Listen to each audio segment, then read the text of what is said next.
Mr. Speaker, which I want to believe when my colleague senators get the chance to address this House and convince each other. Perhaps people are watching and wondering, what is it that senators are doing at this hour?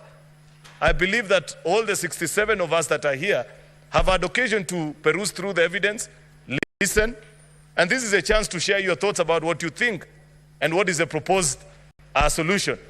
I'm not sure, Mr. Speaker, whether my colleague senators will find the Deputy President guilty on all the 11 charges, or one, or two, legally speaker, or none. Mr. Speaker, I'm being quickly reminded by my colleague here that is possible. And that is fine, because it is based on what you had, what your mind is convinced about these particular charges that have been drawn, and what you think is best for this country, Mr. Speaker. I don't intend to be long, because I know, Mr. Speaker, we have agreed that we will do this not for a very long time. And I know there's so many of my colleagues that want to speak on this particular issue. But there are about 2 or 3 charges that I want to just focus my thoughts on, Mr. Speaker, and perhaps leave the rest to hear, to be convinced this way or the other by what my colleagues will pick. There is, Mr. Speaker, charge number 8. Serious reasons to believe that His Excellency the Deputy President has committed crimes by continuously misleading members of the public through false, malicious, divisive and insightful remarks that are contrary to the provisions of Section 132 of the Penal Code and Section 29 of the Leadership and Integrity Act.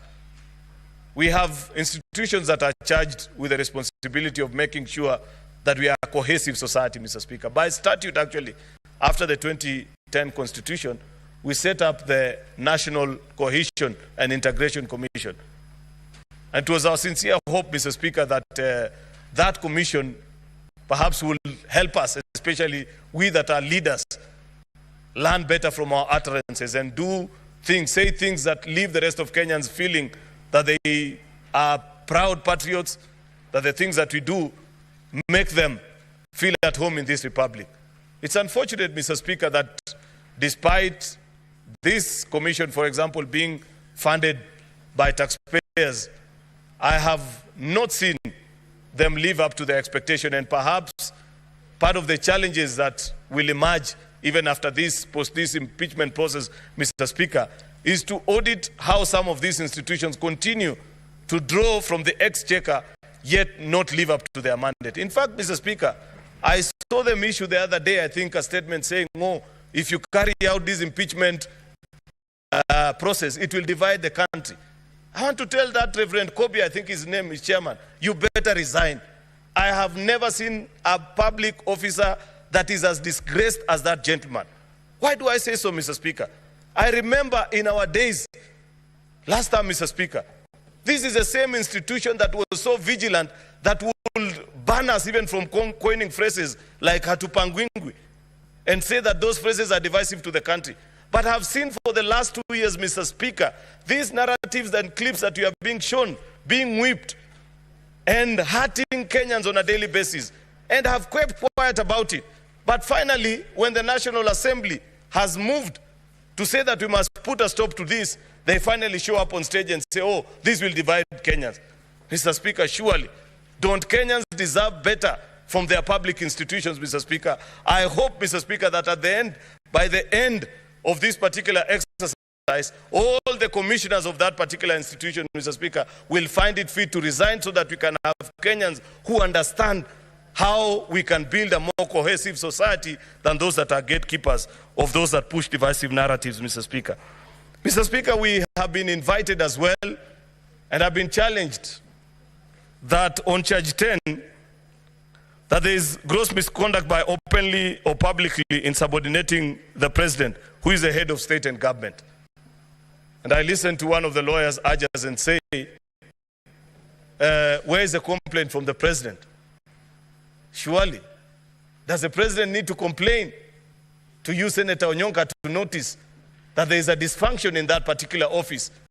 That if there is a lack of symphony in action, in word, in deed, Madam Speaker, between the president and the deputy, and there is a continuous spat such as what has been witnessed the other day, then constitutional consequences might follow, so that you clean up and have an institution that works for the greater interest of all the people of the Republic, Mr. Speaker. Finally, Mr. Speaker, I know not everybody agrees with those of us that hold the view that the Senate has been sufficiently convinced by these charges, either one of them, all of them, or none that I say. But what I find difficult, Mr. Speaker, is to accept the proposal by those that want to reduce this House and claim that Parliament is a gathering of just a few people.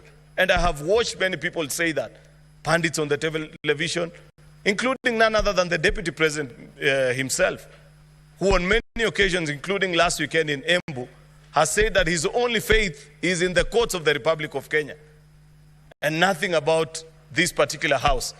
Mr. Speaker, perhaps it will be important for somebody to remind him, what is the history of Parliament?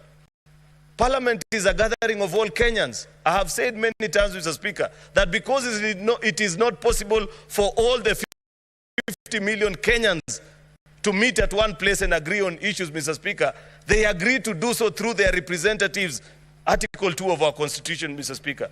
And therefore, a gathering of a House of Parliament, Mr. Speaker, cannot simply be wished away by being described that a few members either overturning or undermining the will of the people of Kenya. I believe Kenyans speak directly through the election or indirectly through their elected representatives, who are the people in the National Assembly, in the Senate, in our county assembly. And therefore, Mr. Speaker, when institutions of accountability are dispensing their constitutional mandate, such as what we are doing today, Mr. Speaker, if you respect our Constitution, then respect the outcomes and the processes that have been initiated and concluded in Houses of Parliament, Mr. Speaker, just as you do with courts of law. And I appreciate, Mr. Speaker, that on many accounts, I know this process has attracted close to 30 petitions in our courts of law. And I agree with the learned judges that have, Mr. Speaker, made a determination that you allow Parliament to conclude on its processes such that anybody who's not satisfied with the outcome, Mr. Speaker, can exercise their right to appeal. And therefore, Mr. Speaker, in the interest of time and knowing that many of my colleagues want to speak to this particular issue, I want to conclude it at that and request that the Senate Minority Leader, retired Justice Stewart Mazaya, the Senator for Kilifi, does go ahead and second this motion. I thank you, Mr. Speaker.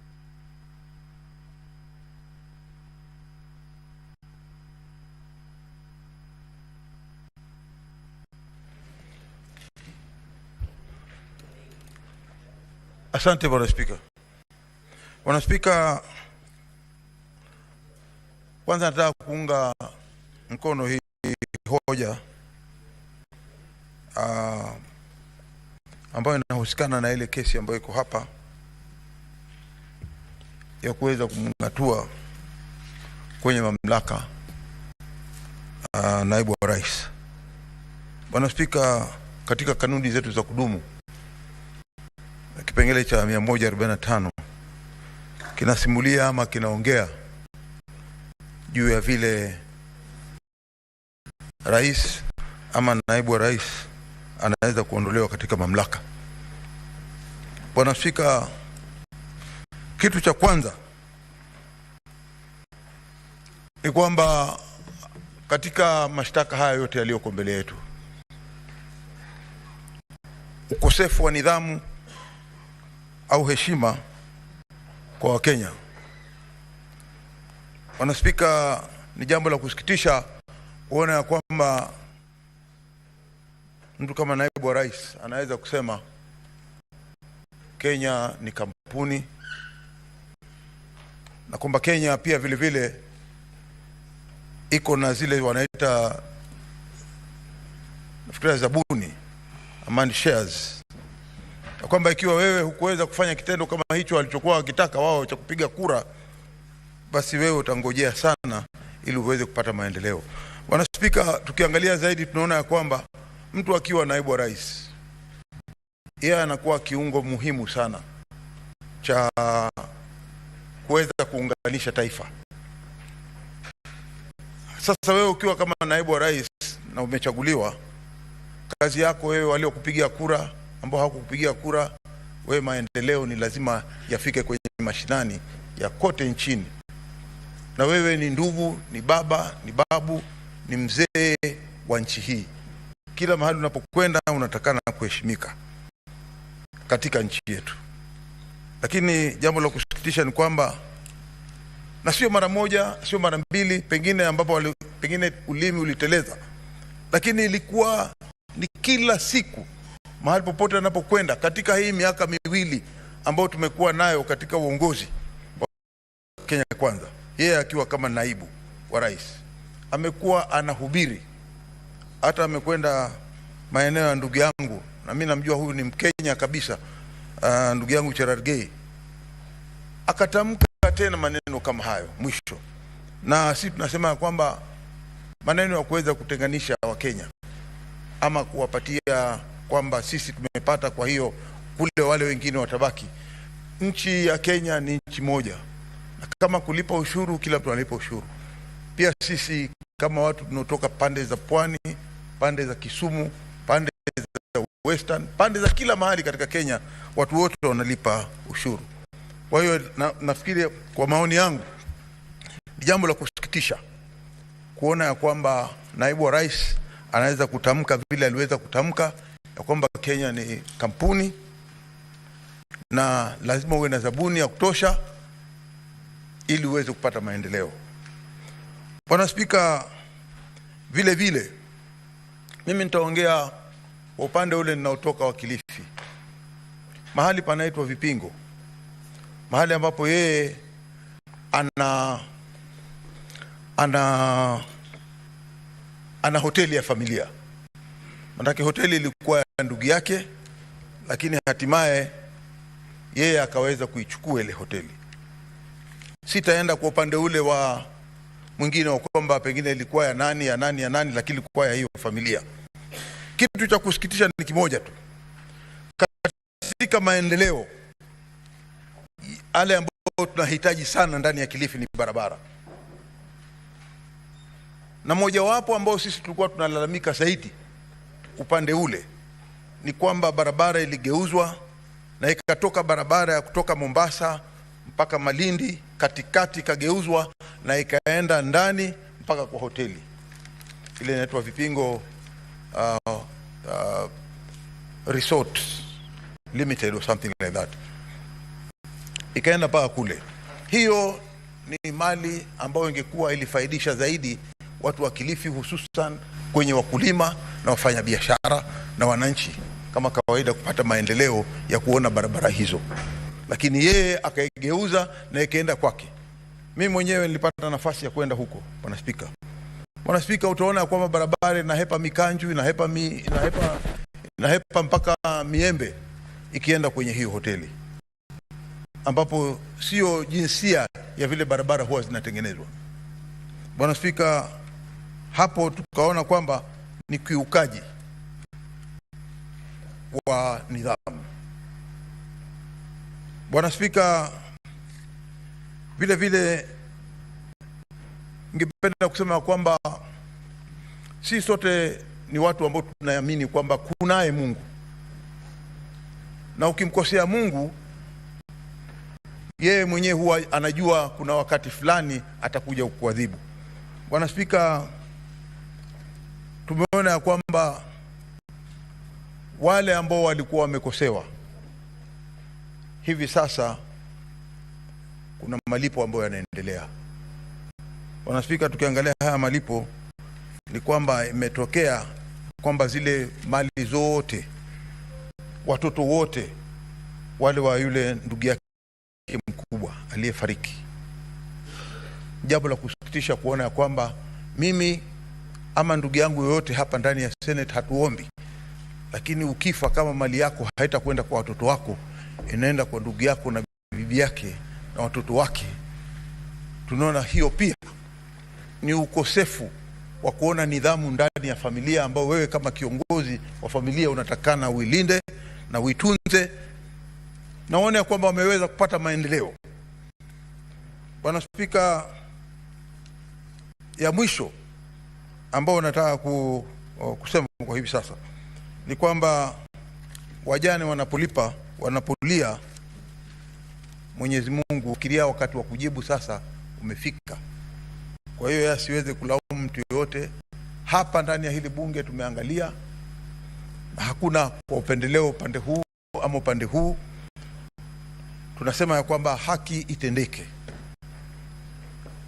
Mwisho nataka kusema ya kwamba pia kuna ile ya kwamba ikiwa tuko katika timu kama wewe katika cabinet, vile vile Bwana Spika, tunaona ya kwamba katika yeye akiwa kama mmoja wapo wale watu ambao wanaketi katika kamati ile ya kuangalia katika nchi ya ujasusi, yale NIS, alitamka mambo ambayo yalikuwa hayafai ya kuweza kulaumu kiongozi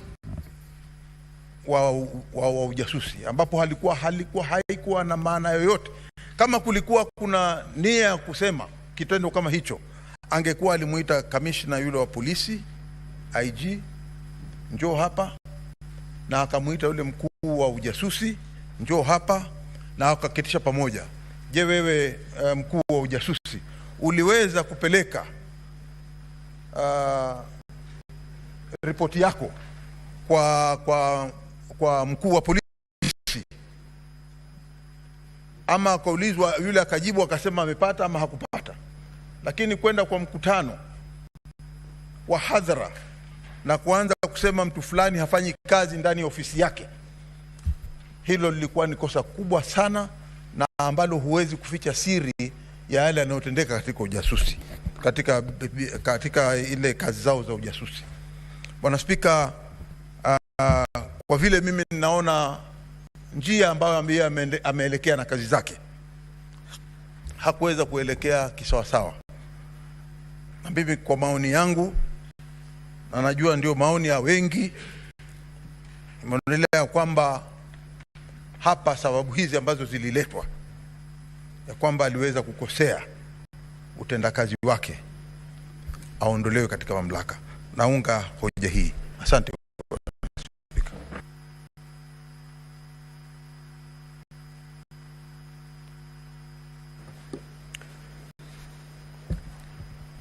Honorable Senators, I now propose the question.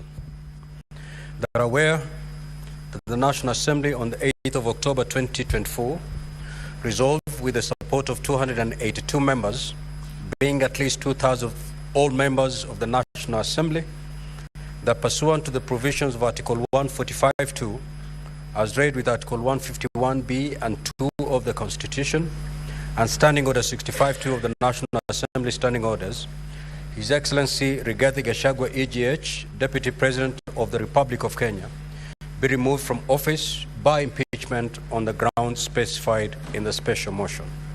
Whereas by a letter reference NA/DLP/TBO/MTS/2024 into brackets 25, dated the 8th of October 2024, and received in the office of the Speaker of the Senate on the 9th of October 2024, and the Speaker of the National Assembly informed the Speaker of the Senate of the approval of the special motion by the National Assembly, and further forwarded to the Speaker of the Senate documents in evidence of the proceedings of the National Assembly.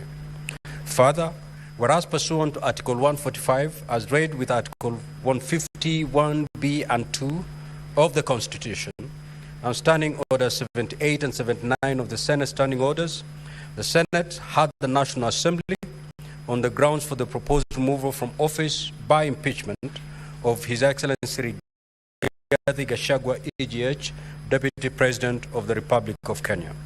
And further, whereas pursuant to Article 145, as read with Article 151(b) and 2 of the Constitution, and Standing Order 78 and 79 of the Senate Standing Orders, the Senate also had His Excellency Rigathi Gachagua, EGH, Deputy President of the Republic of Kenya, on the grounds of his proposed removal from office by impeachment on the Deputy of the Deputy President of the Republic of Kenya. Now, therefore, pursuant to Article 145, as read with Article 150, 1B and 2 of the Constitution, and Standing Orders 78 and 79 of the Senate Standing Orders, the Senate resolves to remove from office by impeachment His Excellency Rigathi Gachagua, EGH, Deputy President of the Republic of Kenya, on the following grounds. 1. Gross violation of Articles 10, 2A, B, and C, 27.4, 73.1A, and 2B, 75.1C, and 129.2 of the Constitution, and Article 147.1 as read together with Article 131, 2C, and D of the Constitution. 2. Gross violation of Articles 147.1 and 152.1 of the Constitution by undermining the President and the Cabinet and the effective discharge of the national government's executive mandates. 3. Gross violation of Articles 6.2, 10.2A, 174, 186.1, 189.1, and the fourth schedule to the Constitution by undermining devolution. Gross violation of Article 60, 161 of the Constitution of the institutional and decisional independence of judges. 5. Gross violation of Articles 3.1 and 148.5A of the Constitution on the fidelity to the oath of office and allegiance. Number 6. Serious reasons to believe that His Excellency the Deputy President has committed crimes under Sections 13.1A and 62 of the National Cohesion and Integration Act. Number 7. Serious reason to believe that His Excellency the Deputy President has committed gross economic crimes under Section 45.1, 46, 47A, 3 and 48.1 of the Anti-Corruption and Economic Crimes Act and Sections 2, 3, 4 and 7 of the Proceeds of Crime and Anti-Money Laundering Act. Number 8, serious reason to believe that His Excellency the Deputy President has committed crimes by continuously misleading members of the public through false, malicious, divisive and insightful remarks that are contrary to the provisions of Section 132 of the Penal Code and Section 29 of the Leadership and Integrity Act. Number 9, gross misconduct that is incompatible with the high calling and dignified status of the office of the Deputy President and a member of the Cabinet and the National Security Council. His Excellency the Deputy President has publicly attacked and undermined the work of the National Security Intelligence Service and its officers. Number 10, gross misconduct by openly or publicly insubordinating the President, who is the head of state and government. And number 11, gross misconduct by persistently bullying state and public officers. Now, honorable senators, the floor is open to debate. The Honorable Senator Fernandi, Senator Samson Cheranke.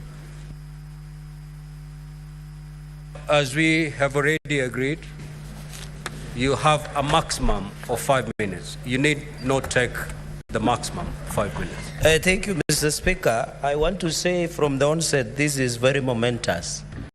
This is the true test of Constitution 2010, because in history we are used to impeaching governors, not the Deputy President, Mr. Speaker, sir.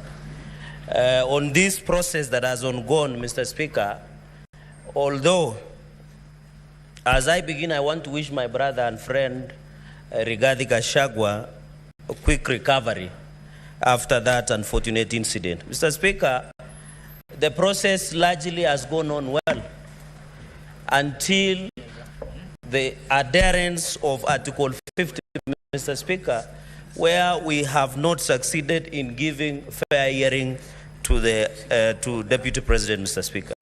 The reading of Article 145, and I want to bring to the attention, 4, does not specify the timeline on which the Deputy President removal can be listened. It is only by the special committee that it provides for 10 days. So, Mr. Speaker, that was very unfortunate, Mr. Speaker, in the principle that justice should not only be done, but to be seen to be done, Mr. Speaker.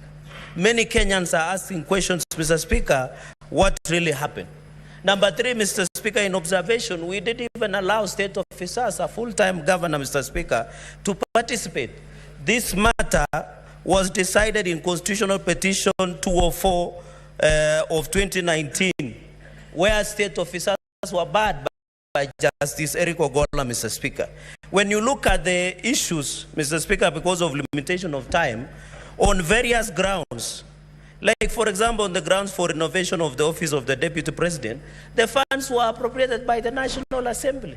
Yet the same National Assembly is accusing the Deputy President, who is not even an accountant. The accountant is a different person, Mr. Speaker.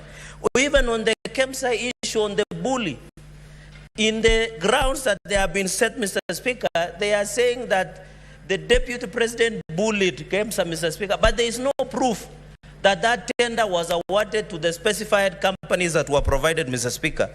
On even the aspect of devolution, the chairperson of Intergovernmental IBEC is the Deputy President of the Republic of Kenya, Mr. Speaker. It is unfortunate that we are coming to circumvent the same law and accuse the Deputy President of undermining devolution, Mr. Speaker.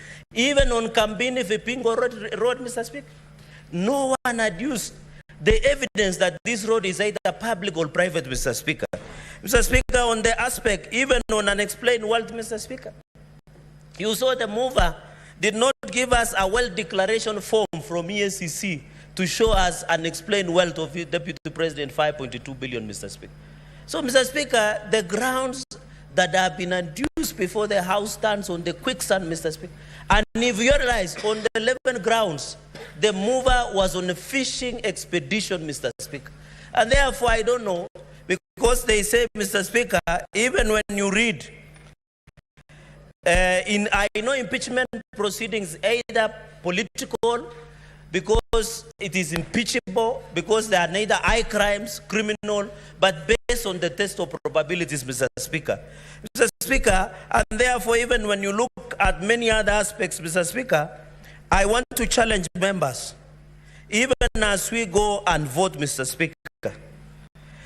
If you see, as Francis Mboga, the play that was written in 1976, Mr. Speaker, they say, Mr. Speaker, if the madness of the nation disturbs a solitary mind, Mr. Speaker, it is not enough to say that man is mad, Mr. Speaker. Where we are at crossroads as a country, Mr. Speaker, whatever the outcome today, this country must move on, Mr. Speaker. We must proceed, Mr. Speaker. I know after today, the decision that we will make today is not about the Deputy President. It is about the justice to Deputy President, justice to the people of Kenya, justice to each and every Kenyan who voted for the Deputy President, Mr. Speaker. And I want to finish by reading the book of Zechariah, chapter 8, verse 16, Mr. Speaker. I am preaching today, Mr. Speaker. And may it get to the souls, Mr. Speaker. Amen. Zechariah, Mr. Speaker, 8, verse 16. And even Glenn Washington, Mr. Speaker, and Morgan Heritage in Reggae, they say a man is not guilty until it is accused of being. Mr. Speaker, in Zechariah 8, verse 16, these are things that you are to do. Speak truth to each other and render true and sound judgment in courts. Senate, my colleagues, by the time you cast your vote, think about it.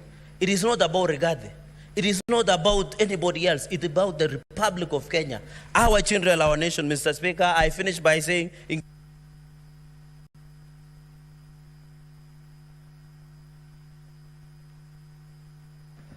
Senator Enoch.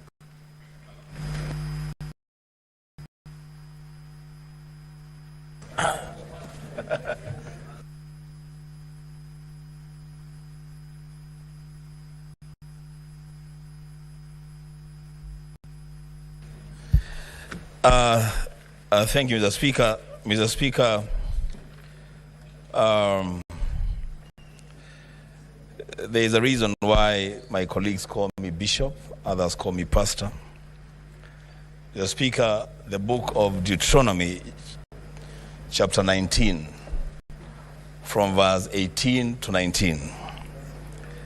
It says that the judges shall inquire diligently, and if the witness is a false witness and has accused his brother falsely, then you, the judges, shall do to him as he had meant to do to his brother. So you shall purge the evil from your midst. Mr. Speaker, I did not know that I would be a senator in Kenya at such a time as this, being called upon to judge between the National Assembly and the Deputy President of the Republic of Kenya through a motion brought here by one Honorable Mwengi Mutuse. But Mr. Speaker, here we are, and where duty calls, I will answer the call with courage and guided by a deep desire for that which is good for our nation. Mr. Speaker, I would have expected that the crumbling relationships within the Kenya Kwanza administration would perhaps have been handled within their PG or their NEC and resolved there. But because they have chosen this path, Mr. Speaker, they have made their bed, they must lie on it. Mr. Speaker, the mover of the impeachment motion must have a very dim view of the Senate of the Republic of Kenya. He comes to us with innuendos, falsehoods, sensational statements, and dropping of numbers without a shred of evidence. So, Speaker, he begins his own illustration by saying sometimes in 2023, he goes on, the Speaker, to speak about at another forum in September 2024. Mr. Speaker, we are debating an impeachment motion of the Deputy President of the Republic of Kenya. The least that these judges would have expected, the least that this country would have expected, is due diligence on the mover of the motion. Getting every event and every date right. In fact, going down to the minute, to the second. This is a serious issue, Mr. Speaker. Mr. Speaker, because of time, I will say two things. One, let it be known to this House and to this country that those of us who subscribe to the ideals of the Azimio One Kenya Alliance are totally and grossly opposed to the idea of a government of shareholding. We don't subscribe to that idea. We believe in an all-inclusive government where every person and every region have their space in this country.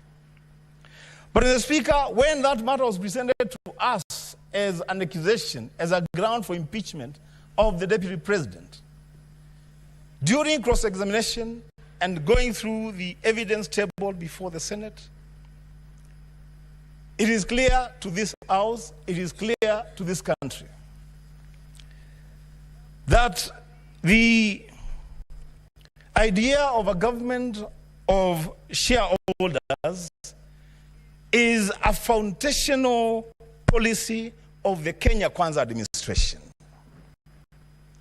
The signature for that policy is appended by none other than the party leader of that coalition, the President of the Republic of Kenya, the Speaker of the National Assembly, the Chief Cabinet Secretary, and Mr. Speaker, I would dare say, don't drag the Speaker of the Senate to this because he's not part of this. Mr. Speaker, you cannot punish the Deputy President, the principal assistant to the President, for undertaking the role of being the assistant to the president. He is just expounding on a policy that his boss has signed and made public. The Speaker, oh my goodness. The Speaker, lastly, if you allow me,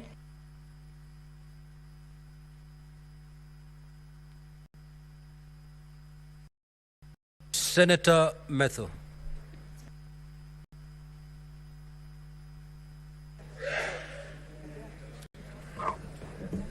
Thank you very much, Honorable Speaker. From the onset, allow me to say that I rise to oppose the motion of the removal by way of impeachment of the Deputy President of the Republic of Kenya.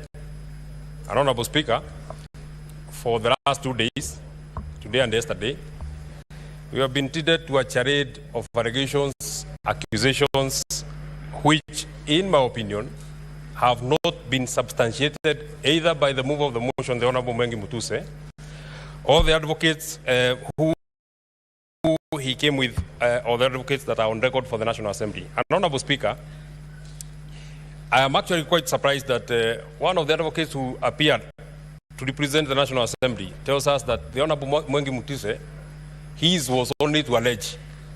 This is not a trial.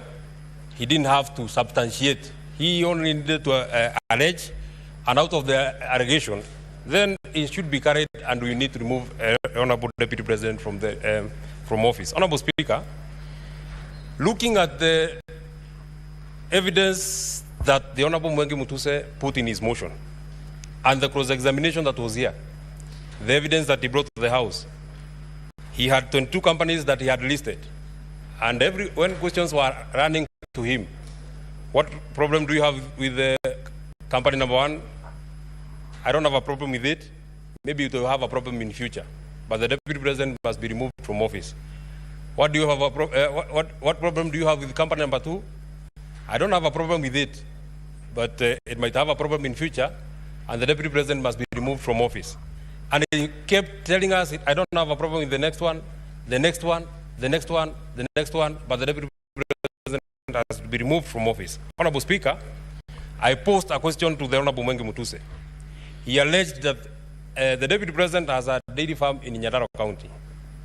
The fairest thing, or the least that anybody would do to such an accusation, you need to tell us where in Nyandarua is this land. At least remotely tell us what is the title number, so that even if, as the area senator, if I want to verify that indeed the Deputy President has a dairy farm in Nyandarua, there is something that I can look at. Honorable Speaker, he said, I don't know, but the Deputy President has to be removed because it is time to remove the Deputy President. On the question about Meru, where is the title number? I don't have it, but the Deputy President has to be removed from office. His wealth is 5.2 billion. Have you done a valuation? I don't have a valuation. I don't have a valuation. I don't mind. The Deputy President has to be removed from office. There is no evidence that I have in record. I don't mind. The other funnier question that we had, Honorable Speaker, is that the Deputy President has an allegation of insubordination. And the insubordination can only be sanctioned by the immediate supervisor of the Deputy President. The immediate supervisor of the Deputy President is the President. Is there any affidavit that the President has complained that there has been insubordination by his own deputy? Nothing. But the only thing that I would want to hold on to, on this particular allegation of the Deputy President having been alleged to have insubordinated his immediate supervisor. Since this motion of impeachment started, we have not had any comment from the President, either saying what has been alleged by Honorable Mwengi Mutuse is true or not true. So I want to believe that beyond the owner of the motion of the Honorable Mwengi Mutuse, the President is the bigger owner, because he has not denied that this is there has been an insubordination. And my comment would be this: this divorce that the President is looking for, you shall get it, but it will be painful, it will be hurtful, it will be catastrophic, it will have casualties. At the final vote that will be casted today, we might be the first casualties. But the casualties of today are not necessarily the casualties of tomorrow. And out of the vote that shall be taken, I'm speaking to our partners in the coalition and the other people who are here from ODM and the other parties. This vote that you shall take today.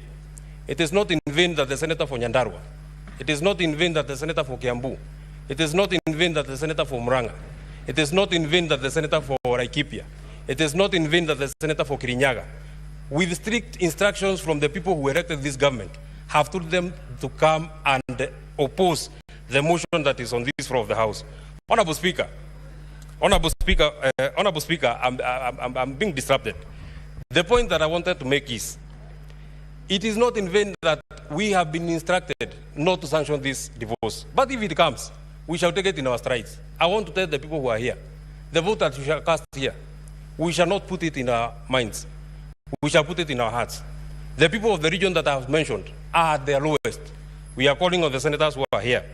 It is time to stand with us. Finally, this motion had to be processed in a haste.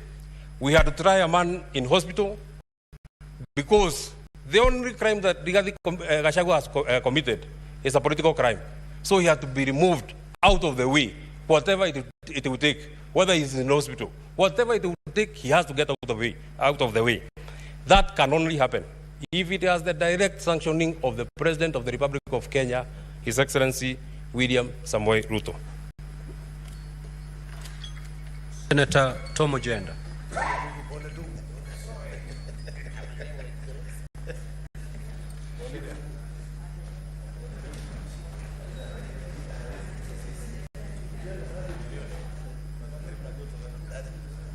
Honorable Speaker, it is with a heavy heart that I stand in Senate today to comment on the motion and the 11 charges that have been proffered against the Deputy President, His Excellency Rigathi Gachagua.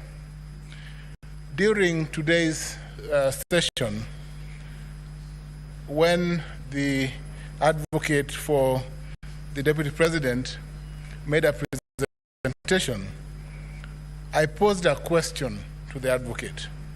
And the question, Mr. Speaker, sir, related to the share question which informs count one. Count one is on gross violation of Article 10.2, Article 73, Article 75, 129, 147, and 131 of the Constitution. Mr. Speaker, sir, it is inconceivable that certain regions of this country, in view of the Deputy President, cannot and do not form part of the so-called, Mr. Speaker, sir, the shareholders in this country. To me, Mr. Speaker, sir, the shareholding question and paradigm that the Deputy President has so eloquently, for the longest time possible, stuck to since the election, is the lowest, Mr. Speaker, sir, that he has gone. It is the lowest, Mr. Speaker, sir, because this morning, the advocate was unable to respond to the shareholding percentage for Kisumu County, Siaya County, Migori and Homa Bay counties, Mombasa County, and many other counties, including West Pokot, Trans Nzoia, Mandera, Marsabit, and Vihiga counties. Mr. Speaker, sir, the shareholding question violates expressly Article 10.2b of the Constitution.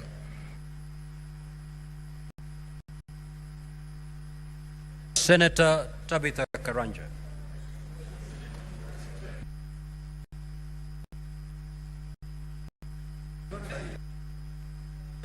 You have 2 more minutes.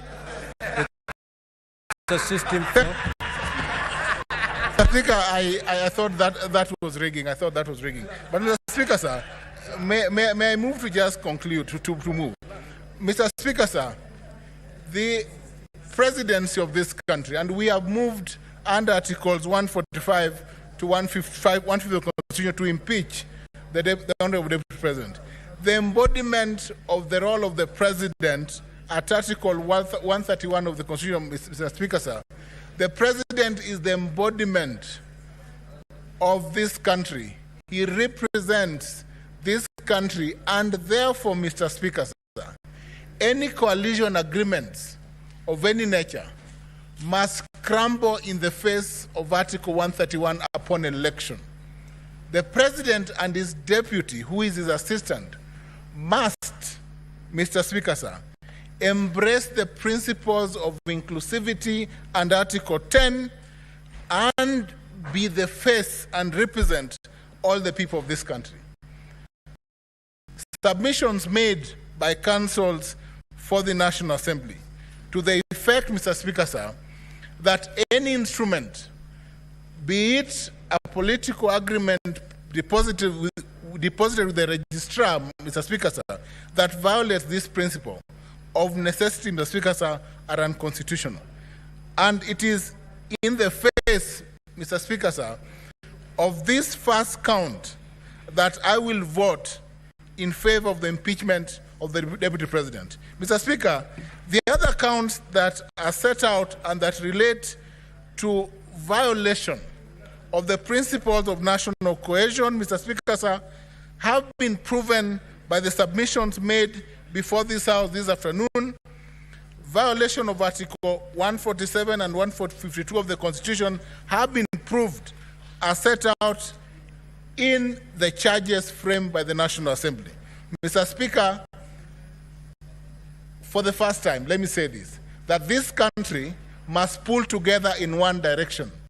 And that direction, if the President, Mr. Speaker, sir, and the Deputy cannot work together, then the interests of this nation cannot be safeguarded by allowing the Deputy President to continue being in office if his ideals are clearly in contravention or oppose the ideals that are held by the President of this country. We must support His Excellency President Ruto to run this country in a coordinated manner that Mr. Speaker, sir, brings together all the citizens of this country in a manner that coalesces all the 45.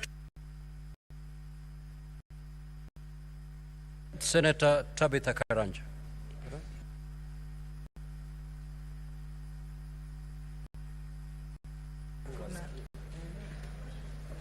Thank you, Mr. Speaker, sir, for also giving me this opportunity.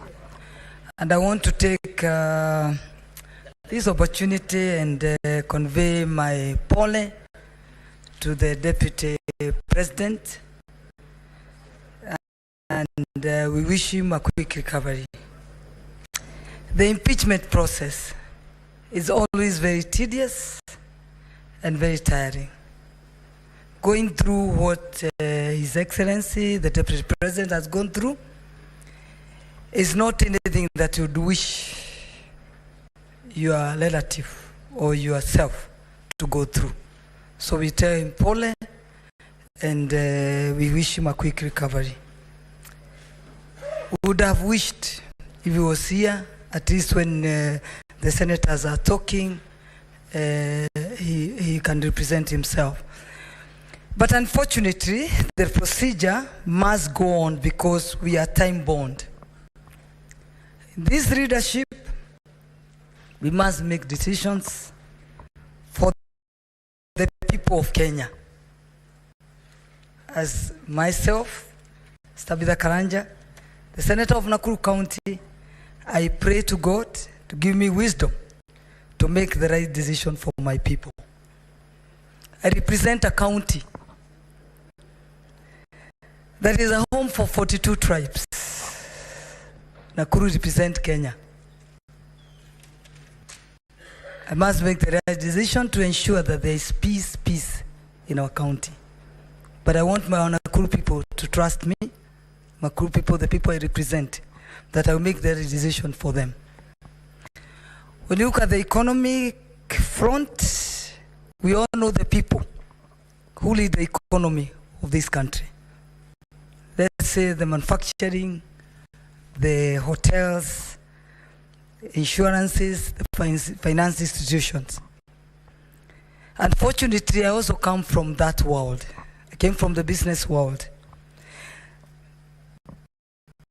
the people driving this economy, all what they want is to ensure that there's stability in this country.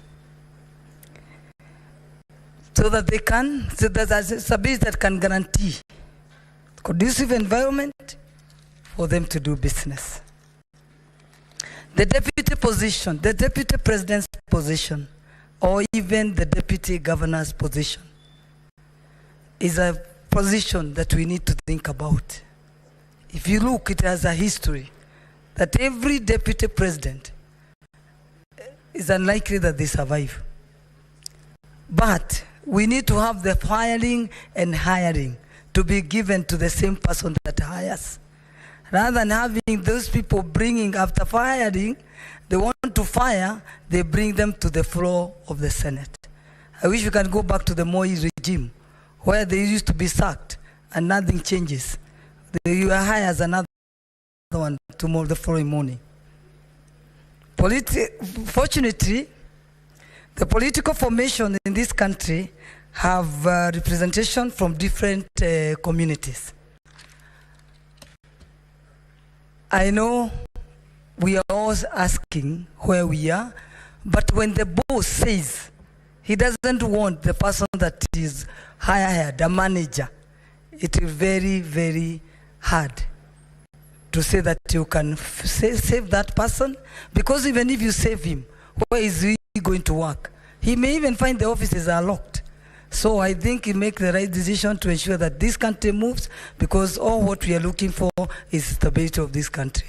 And I know when I'm in this floor, if we're unlikely that we don't save the deputy president of the Republic of Kenya, the one we have, that deputy president came from one community. I just pray that that position will be returned to the same community. Thank you, Mr. Speaker, sir. Asante. Senator Okoit Omtata.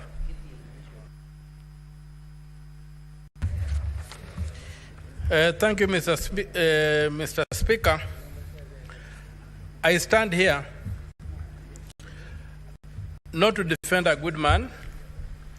It's not important whether His Excellency the DP is a good man or a bad man. I stand here to defend the oath of office that I took to defend the Constitution of Kenya. And that includes giving the devil his due. When the people of Kenya, during public participation, was screaming Kufa Makanga, Kufa Ndereba, they were opposing selective prosecution. They said if Parliament has held people accountable, it should not be selective. And I stand here to look at whether this House has complied with the Constitution. Article 150, Clause 2, on the removal of the Deputy President. The grounds for impeachment are set out in Article 145. And pursuant to Article 145, it is purely a political process, but bound by law, especially Article 25, Clause C, which requires that somebody is given a fair hearing. So the removal of the president by impeachment on any ground under Article 145 is a grave matter that involves overturning the sovereign will of the people as expressed in a democratic election. Even more profoundly, it means that the person so removed is prohibited for life from enjoying the rights under Article 38, Clause 3, Paragraph C, to be elected and hold office, to vie for, be elected and hold office. So the constitutional bar that must be cleared for the removal of the president from office is high. The Constitution requires that the removal must be well-founded in law, and that's why it prescribes the thresholds. And it must be objective. It is not a simple matter of numbers. members in the National Assembly and in the Senate. An impeachment is not a vote of no confidence. We must distinguish that. A vote of no confidence is a simple matter with no standards. It's just a political thing that you make, and somebody resigns from office, but he can come back and get to office again. This is an impeachment. So, Article 150, Clause 2 provides that to remove the deputy president, the provisions of Article 144 and 145 relating to the removal of the president, the deputy president, of the president shall apply with the necessary modifications to the removal of the deputy president. The Constitution does not anticipate a situation whereby we apply Article 145 on the removal of the deputy president without modifying it. The phrase is, shall apply with necessary modifications. What modifications has this House made, or the National Assembly made, or Parliament as a collective made to Article 145 before applying it to the deputy president? Can we impeach the deputy president using the standard for impeaching the president when we know very well that the president is immune to prosecution, and therefore the certain standards that apply to him won't apply to the deputy president? So given that the deputy president has not enjoyed those immunities, how are we protecting him? How are we ensuring that this process is constitutional? It's my submission there's a total failure on Parliament to have proceeded to impeach the deputy president without making the necessary modifications to Article 145. And we have seen the potholes we have fallen into. It's okay for the president because the president is immune from judicial processes. But is it okay that the deputy president should be prosecuted using the same standard used for the president? And the drafters of the Constitution. Senator Ali Roba. Thank you very much, Mr. Speaker. I'd like to time so that I don't lose my apologies. Thank you very much, Mr. Speaker. Yesterday, the counsel for the Deputy President had really spent a lot of time in trying to bring out non-issues, leaving out the critical substance of the case against the Deputy President. And as I was seated here, I was honestly hoping I'll get an opportunity to get some clarification from the Deputy President. And unfortunately, that never happened. But since we are here and the public are watching, there are issues that need to be responded to. On the issue of serious allegation that is to do with the proceeds of crime and anti-money laundering, in the affidavit of the President, the Deputy President himself acknowledged that Christo Company belongs to him. And he also further acknowledged that he has transferred Christo Company to his sons. And he went further to acknowledge in his own sworn affidavit that he has borrowed 600 million shilling in order to purchase Outspan Hotel from Abadeas. But in the evidence that is filed, that is before us, he only provided a letter of offer from a bank and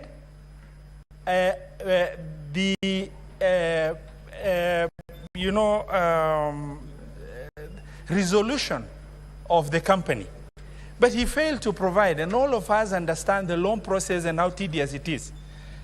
The Deputy President failed, and if you are accused and you are threatened to be removed from the office of the Deputy President, I believe that the least that was expected of the Deputy President and his legal team is to get with clarity a closed loop by providing the evidence that is required.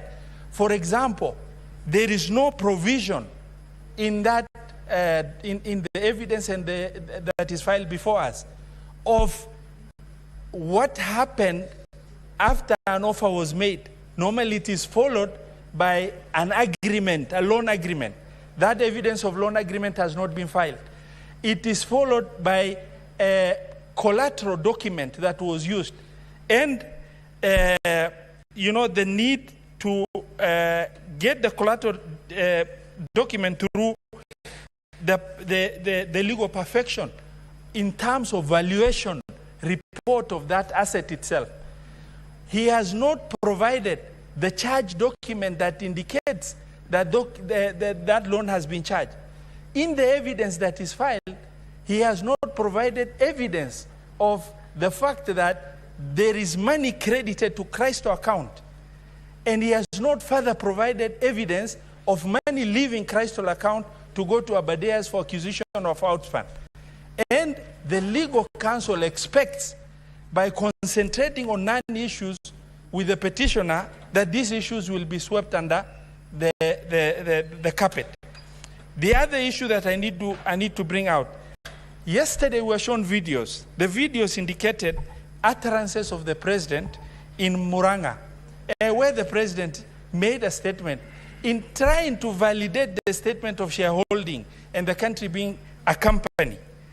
They showed the president making a statement of nyinyi mumepata share yenu.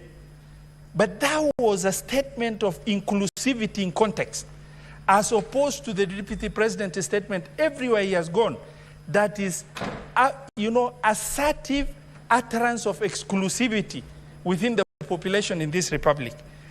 Mr. Speaker, sir, Article 145 of the Constitution and 146, 2A indicates that should the unforeseen eventuality happens, where the president ceases to be, God forbid, the deputy president takes over to finish the term of that presidency.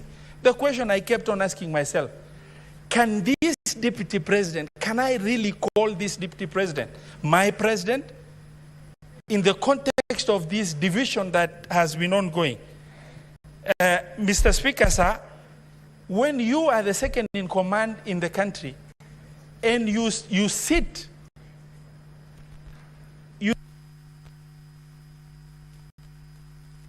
Senator Karungo. Senator Karungo.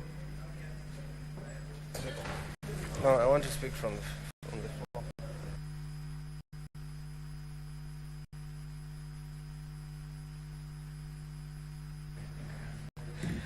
Thank you very much, Mr. Speaker, for the opportunity to oppose this motion. I stand to oppose, and I'll start from where I left by saying that children deserve the most honest and thoughtful answers. And allow me, when I give my point, to talk to my children and the children of patriots of this country, Mr. Speaker. Mr. Speaker, cutting off the neck does not cure headache, Mr. Speaker. Mr. Speaker, it is one thing to condemn a healthy person and another to condemn someone who is sick or bedridden. Today we were told the Deputy President fell ill and he requested for time for us to give him an opportunity so that we can hear him. But that opportunity was not granted because we're in a hurry, and yes, I think we are. I don't know to where. Mr. Speaker, this is an impeachment in absentia. And I believe, Mr. Speaker, without contradiction, that probably it is a flawed process, Mr. Speaker. And for some reason or at some point, I was not able even to know who we are impeaching. Is it the Deputy President or the Governor of Siaya, Mr. Speaker? Why am I saying that? Because our standing orders, Standing Order 81 and Standing Order 80, says when a governor should appear before us. And we saw a governor standing there, Mr. Speaker. So sometimes I was asking myself, maybe the governor impeached himself by just appearing to us, Mr. Speaker. And I want to tell you, Mr. Speaker, when you listen to Mr. Mutuse, the main witness, when we ask him questions, he was saying this is just a prima facie, prima facie, prima facie. I'm not a lawyer. I Googled, and it says, prima facie says on first sight. So we are impeaching the deputy president on allegation of at first sight. Mr. Speaker, we don't even love at first sight nowadays. But we have made the process of impeaching a deputy president so easy than kicking out a nagging boyfriend or a nagging girlfriend. So I stand here from Kiambu saying that, Mr. Speaker, I'm not going to impeach the deputy president because listening to the accusation here, they are not enough. They do not meet the threshold of removing somebody from the office. You ask Mutuse here, you had it. Mr. Mutuse, tell us. He says, I was not in an investigation journey. Mr. Mutuse, I just imagine. Mr. Mutuse, I don't know. Mr. Mutuse, I believe. Mr. Mutuse, Senate, believe me. Even if you don't believe me in one occasion or in one ground, just take one, the one that you love, Mr. Speaker. Mr. Speaker, it's sad that my brother, a person from my area or my region, the deputy president of this country is being impeached. And I want to talk to the majority leader, person I really respect, and also the senator for Bomet, Mr. Sigei. When we help to save a brother, remember us when we ask you to save our brother, Mr. Speaker. Mr. Speaker, as I conclude on this issue, Mr. Speaker, he who assesses the integrity of others must exemplify an even higher standard of integrity on himself. I want to ask you members, please, as I go down to write your names or the sins on the ground, and I'm not calling myself Jesus, ask yourself, would you be the first one to throw the stone on the deputy president? And Mr. Speaker, I am going to leave this by saying I'm going to vote on all 11 counts. No, no, no, no, no. I'm going to vote no. And I'm going to leave you with one quote I've read from a member of parliament from Gatondo North, who has said, Mr. Speaker, and I read, the dog is not sick. It's just afraid, facing its last 2 hours of power forever, Mr. Speaker. Those are the MPs who kicked out the deputy president. They are now calling him a dog. Maybe even this motion, Mr. Speaker, was brought by some people who are suffering from mental issues, Mr. Speaker. I'm going to say that because how do you call a deputy president is a dog and he's not sick and he's only waiting to get out of power for 2 hours? I ask you, brothers, please do not play along the galleries. Respect the deputy president, respect the people of Murima, and I leave you with Exodus 19 verse 12. Mr. Speaker, we were told if you touch a widow, you die. It says if you touch the mountain, you die. I vote no. Senator Sifuna. Senator Edwin Sifuna. Honorable Speaker, let me join you and the others who have sent their sympathies to His Excellency Rigathi Gachagua. We wish him a quick recovery so that he can come back.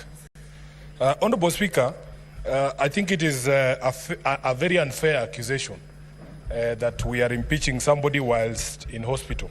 It has been said here, Honorable Speaker, that nobody can predict when you can be taken ill. It can happen to any one of us. And therefore, we did not plan that the Deputy President will not be here to also be able to present his case. And as Senator Roba has said, many people were in fact waiting to also get some clarifications from some of the pronouncements that have come from the Deputy President. Honorable Speaker, I want to also thank the parties that have taken time to appear before us, the case by the National Assembly, and of course the very able representation of the Deputy President. Honorable Speaker, it is clear that the case by the National Assembly is not perfect. But I have agonized over some of the issues that have been raised by the National Assembly. And Honorable Speaker, allow me to begin with ground one, where the Deputy President is accused of violation of Articles 27(4), which, Honorable Speaker, makes it unconstitutional for you to discriminate on, among other grounds, Honorable Speaker, on the grounds of belief. Secondly, Honorable Speaker, there is also an express provision under Article 73 on the same and Article 33(3)(d) that specifically deals with speech, Honorable Speaker, that constitutes advocacy for hatred on the basis of discrimination. Honorable Speaker, yesterday when I put this question to the legal team of the Deputy President, I was expecting a proper explanation, but of course, you also that they chose to throw snide remarks. Senator and Senator Tabitha. Please pause my time. When Senator Tabitha, you're speaking, pause my time. senators give you a pin drop silence. The same must be extended to the Senator for Nairobi City. Sit down, Senator Mofire. Proceed. So, Honorable Chair, Honorable Speaker, yesterday when I put this question seeking clarification to the defense team, they chose instead to make snide remarks about appointments that have been made recently of members of my party, ODM. Honorable Speaker, I have agonized about some of the things that the Deputy President has said. In fact, in my entire time as an elected leader, I've met the Deputy President only once, and this is the second occasion when he was in the House. And both of them, honestly, were very sad events. The first one was a funeral, and these proceedings can also be likened to a political death if the House decides to impeach him. But, Honorable Speaker, on that occasion, I did tell him to his face my position on some of the utterances that have come from him, that in fact, I strongly objected to those pronouncements. His legal team sought to hide behind these coalition agreements. I have agonized over what to do with an agreement, Honorable Speaker, that ousts the mandate of constitutional bodies. For instance, Honorable Speaker, you are told that in the agreement, positions that especially are essentially are supposed to be available to all Kenyans through advertisement by the Public Service Commission, like permanent secretaries, have already been dished out. So what am I supposed to do with a contract that ousts the mandate of the PSC, a constitutional body? What am I supposed to do with a contract that ousts the mandate of this House, Honorable Speaker? For instance, to vote for the person who sits in the chair that you sit in. And if memory serves me right, Honorable Speaker, members who are not signatories to the coalition agreement of Kenya Kwanza, in fact, participated in voting for you to become the Speaker. And many of them were members of my political party, ODM, although, of course, I was not one of them. Honorable Speaker, there is a position in law about what to do with illegal and unconscionable contracts. I feel that the Deputy President wasted an opportunity to give clarification on his pronouncements that, Honorable Speaker, he chooses to hide behind a contract that I consider unconstitutional is something that I have agonized over. Honorable Speaker, one of the questions that was posed to him is what, I remember a discussion about which is what are the strongholds of ANC and Ford Kenya. And somebody said that it is Western Kenya. Honorable Speaker, as SG of ODM, I know for a fact that Busia County is an ODM county. In fact, if you look at the statistics at the Register of Political Parties, the county with the highest membership in ODM is not Homa Bay or Siaya. It is actually Busia County. So the question I'm being asked by my members from Busia is, Honorable Speaker, if a member of ODM who resides in Busia wanted to be a permanent secretary, does he take his application to the local Ford Kenya office so that he can access the 30% for Western Kenya? And that is the agony, Honorable Speaker, that people are going through. Honorable Speaker, there was also the conversation around the public attacks on a judge. As a lawyer, as an advocate of the High Court, sworn to defend the Constitution, I agonize over what I'm supposed to do with public attacks on judicial officers, Honorable Speaker, people that I appear before seeking justice for my clients. Honorable Speaker, we have a discussion around also attacks on intelligence institutions in our country and the Director General of the Intelligence. Honorable Speaker, it was argued here that in fact, as a member of the National Security Council, the Deputy Speaker has a forum, the Deputy President has a forum to bring up Senator Karen Nyamu.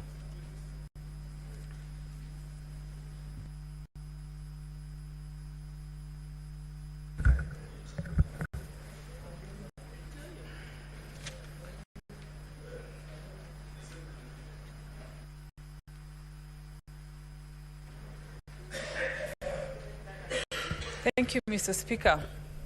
I can assure you, Mr. Speaker, none of us is enjoying these proceedings of an impeachment motion against the Deputy President, and particularly those of us from the government side, the Kenya Kwanza coalition, and for obvious reasons, Mr. Speaker, because he has been our leader. We have been in the trenches with him, fighting for this government. And so it has come to this, and I can assure you we are not particularly very excited about it. I personally have interacted with him on numerous occasions.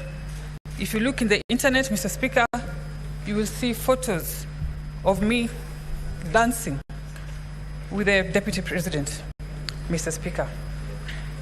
I have followed these proceedings very keenly. All the 11 counts, one that the gross violations of the Constitution, Article 10(2), the one that talks about the conduct of public officials, including the Deputy President, the one that talks about him being a principal assistant of the President and an extension of the presidency, Article 147, that talks about his insubordination, and one that Sifuna has talked about, Article 160, that deals with undermining public institutions, and particularly the judges, Mr. Speaker. I have been born and grown up in Nairobi County, in Eastlands particularly. And where I come from, when we grow up, we are not even aware of each other's tribe. Our neighbor could be from any other tribe. And so when I hear the Deputy President talking and allocating shares to citizens, I am aware that he's excluding more than half the population of Nairobians from service delivery, the same people that me and Sifuna are always here fighting for, every day, for allocations and for services, Mr. Speaker. And as if that was not enough, he was in the CBD the other day, addressing Nairobians in the Kikuyu language, assuming that all Marikiti traders are Kikuyus. Mr. Speaker, nothing can be further from the truth. And sowing seeds of tribalism in Nairobi is very, very dangerous. If you have seen the slum setup, where people live together, all tribes together, I do not want to imagine if you sensitize these people and make them aware of their tribes and their lack of shares in their own country, Mr. Speaker. And finally, in future, I want to call upon presidential candidates to make it a very critical attribute of their running mates, to have political maturity and to have a national outlook, Mr. Speaker. Because to some extent we want to put some blame on the president, because we are wondering what he looked at when he picked his running mates. Thank you, Mr. Speaker. Senator Kajwang.